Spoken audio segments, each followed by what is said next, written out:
ياما أمثال بنسمعها من واحنا صغيرين وبنرددها من غير ما نفكر لحظة في القصة اللي ورا المثل ده، زي مثل رجع بخفي حنين. بس يا ترى مين حنين؟ وليه المثل ده بقى رمز للفشل أو للخيبة؟ النهاردة هحكي لكم القصة الحقيقية اللي ورا المثل ده، قصة فيها طمع وذكاء وانتقام بطريقة في منتهى الدهاء. بس قبل ما نعرف كل القصة يلا نذكر الله ونصلي على الرسول. كان يا مكان في قديم الزمان في بلد اسمها الحيرة، والحيرة دي مكان من بلاد العرب.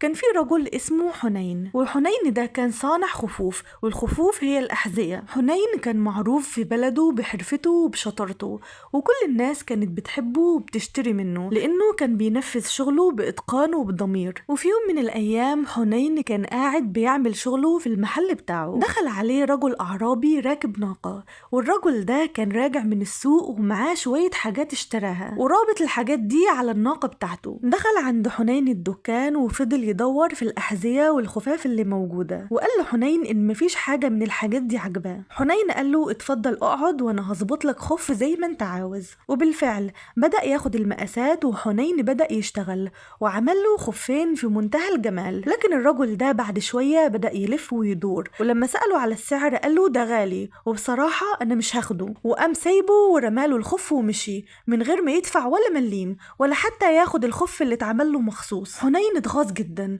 وقال لنفسه اللي عمله فيا ده انا مش هعديه بالساهل. فضل يفكر وبسرعة اخد الخفين اللي عملهم ومشي ورا الرجل ده من غير ما يحس، ومشي بسرعة وسبق الإعرابي ده على الطريق. اخد فردة من الخف اللي عمله للإعرابي، وعلى مسافة من الطريق رمى الفردة دي، ومشي شوية وعلى مسافة من الفردة الأولى رمى كمان الفردة التانية، واستخبى بسرعة ورا حجر كبير وفضل يراقب الطريق. الرجل الأعرابي هو وماشي شاف أول خف، بص وقال لنفسه ده شبه الخف اللي كنت هشتريه من حنين، بس ده فردة واحدة أنا هعمل بيها إيه؟ فمشي وكمل طريقه، وبعد مسافة لقى الفردة التانية، فقال لنفسه الله دي الفردة التانية أهي، دي حاجة حلوة قوي لما ارجع بسرعة واجيب الفردة الاولى. وبالفعل الرجل الاعرابي ده نزل من على الناقة بتاعته وجرى بسرعة علشان يرجع يجيب فردة الخف. وهنا بقى طلع حنين من ورا الحجر، ركب على الناقة وخدها بكل اللي عليها وساب له بس فردتين الخف اللي على الارض. رجع الاعرابي يدور على ناقته